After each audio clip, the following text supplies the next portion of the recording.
Hola, en este vídeo vamos a hablar del balance y las masas patrimoniales que lo integran. El balance es una de las 5 cuentas anuales obligatorias en la normativa contable española. Esas 5 cuentas anuales son el propio balance, la cuenta de pérdidas y ganancias, el estado de flujos de efectivo, la memoria y el estado de cambios en el patrimonio neto. Centrándonos en el balance es un documento, es un estado financiero, que refleja la situación patrimonial en una fecha concreta y determinada. El balance, se dice siempre, es una fotografía que refleja un instante de la empresa. En esta fotografía se refleja el patrimonio que ya se analizó en un vídeo anterior y que está formado por bienes y derechos y por las deudas o obligaciones que la empresa tenga en ese instante. Gráficamente, el activo representa los bienes y derechos y el pasivo es como denominamos en contabilidad a las obligaciones o deudas. En principio, el balance estaría descuadrado, pero la diferencia entre bienes y derechos y deudas es lo que denominamos en su momento patrimonio neto. Una vez que calculamos el patrimonio neto y lo colocamos en la parte derecha del balance, el balance queda cuadrado, suma igual a ambos lados. El activo es igual al pasivo más el patrimonio neto. El activo son bienes y derechos y el patrimonio neto y el pasivo constituyen las aportaciones de los socios y las obligaciones de pago frente a terceras personas. Pero en el mundo financiero esta terminología es mucho más frecuente utilizarla. Activo es la inversión, son las inversiones, y patrimonio y pasivo son las fuentes de financiación. Fuentes de financiación propias o patrimonio neto y fuentes de financiación ajenas o pasivo. En el lenguaje financiero es mucho más habitual, como decía, utilizar estos términos, inversión y financiación. También se puede utilizar activos son las aplicaciones y patrimonio y pasivo nos dicen los orígenes, la procedencia de los recursos que sirven para financiar nuestras inversiones. También se puede utilizar recursos económicos para el activo y recursos financieros para las fuentes de financiación. Y en términos vulgares, activo es lo que tengo y pasivo es lo que debo. Patrimonio neto no es exactamente una deuda, pero a veces, con una denominación bastante discutible, se le ha venido denominando pasivo no exigible. En un sentido ortodoxo, el patrimonio neto no es un pasivo, sino diferencia entre activo y pasivo. Si ahora descomponemos el activo en dos grandes bloques, podemos descomponer el activo en fijo o no corriente por una parte y circulante o corriente por otra. La diferencia entre fijo y circulante estriba en el plazo en el que se estima que se va a convertir en dinero esta inversión. El activo fijo o no corriente se convertirá en dinero en un plazo superior a un año, mientras que el circulante o corriente normalmente se transformará en dinero efectivo en un plazo inferior al año. El activo fijo o no corriente, también llamado inmovilizado, está formado fundamentalmente por inversiones materiales, inmovilizado material, inmuebles, maquinaria, mobiliario, etc. Intangible o inmaterial, que serían, pues, por ejemplo, las patentes, los derechos de franquicia, el software, e inmovilizado financiero, cuyo exponente más típico son participaciones en otras empresas, acciones de otras empresas, donde la intención es mantenerlas durante más de un año, lo que a veces se denomina la cartera de control.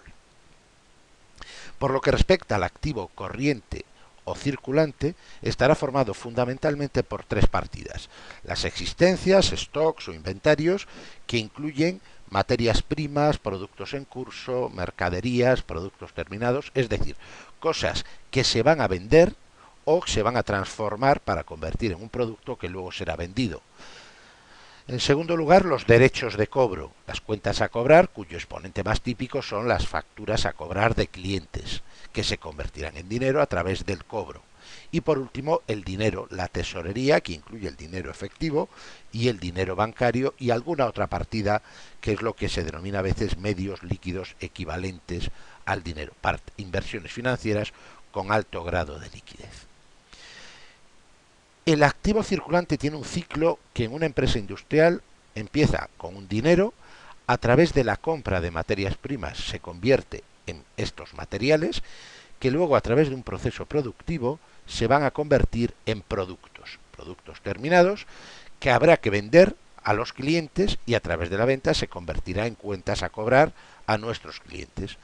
Cuando estos clientes paguen, ese derecho de cobro se vuelve a convertir en dinero y se iniciará un nuevo ciclo. Esto es lo que llamamos el ciclo corto de la empresa, y puesto que todo este proceso se realiza normalmente en un plazo inferior a un año. Sin embargo, hay unos activos fijos que tienen un ciclo mucho más largo. Un activo fijo se compra en un momento determinado y dura varios años, a veces muchos años. Desde que se adquiere hasta que está produciendo ingresos, hay un concepto que llamamos vida útil, el periodo de tiempo en el que un activo va a servir para generar ingresos.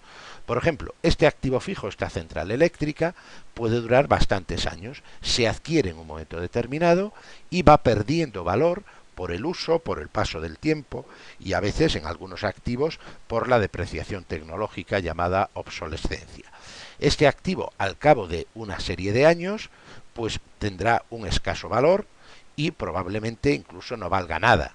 En ese momento habrá que realizar una nueva inversión para seguir produciendo, para seguir generando ingresos. Este activo durante este periodo será objeto de una amortización que se trata en otro vídeo con mucho más detalle, pero que no es más que la pérdida de valor que experimentan los activos fijos a lo largo de su vida útil. Si vamos ahora a la parte derecha del balance, la parte derecha están las fuentes de financiación propias o patrimonio neto y ajenas a largo plazo y a corto plazo. El patrimonio neto está formado fundamentalmente por el capital, que son las aportaciones de socios, las reservas, beneficios de años anteriores y los beneficios del propio ejercicio. Como partidas menos habituales nos encontramos a veces las subvenciones de capital y ajustes de valoración. El pasivo no corriente son deudas a largo plazo, deudas que habrá que pagar en un plazo superior a un año y que en la mayor parte de las ocasiones estarán representados por deudas bancarias, préstamos con vencimiento más allá de un año. Y por último, el pasivo corriente o pasivo circulante son aquellas deudas que hay que pagar antes de un año y que estarán representadas por deudas con suministradores de mercancías o de materias primas, suministradores de servicios, entidades públicas, trabajadores e incluso alguna deuda financiera, alguna deuda bancaria a corto plazo. La suma de capitales propios y capitales ajenos a largo plazo es lo que se denomina a veces capitales permanentes o financiación estable de la empresa. Las deudas a corto plazo se denominan muy frecuentemente pasivo circulante. En la normativa española, el activo y el pasivo y el patrimonio neto que forman el balance se ordenan en un documento que está regulado y que tiene una ordenación obligatoria y en la cual los activos se ordenan de menos a más líquidos. Lo más líquido es lo que primero se convierte en dinero, es decir, el activo corriente. Lo menos líquido es el activo fijo. Por lo que respecta a las fuentes de financiación, estas se ordenan de menos a más exigibilidad. Lo primero que hay que pagar es lo último que ponemos, la deuda a corto, luego las deudas a largo y luego el patrimonio neto, que como hemos dicho no es exigible, no constituye una deuda. Existen otras formas de ordenar el balance, otros formatos, y por ejemplo el formato americano, en el cual los activos se ordenan de más liquidez a menos liquidez y las fuentes de financiación de más exigibilidad a menos exigibilidad. En el Reino Unido es habitual ordenarlo en una sola columna, primero los activos, luego se restan los pasivos, para por diferencia calcular el patrimonio neto. En resumen, un balance es un documento en el cual reflejamos las inversiones en activo fijo y activo circulante, y las fuentes de financiación propias, ajenas a largo y ajenas a corto. Por lo tanto, en 5 grandes números, en 5 masas patrimoniales, podemos resumir un balance. Si bien agrupando el patrimonio neto y la deuda a largo en una sola masa patrimonial, nos quedaría un balance en solamente 4 masas. Patrimonio neto y pasivo a largo constituyen los capitales permanentes. Y con esto terminamos la exposición relativa a este vídeo sobre el balance y las masas patrimoniales. Muchas gracias por su atención.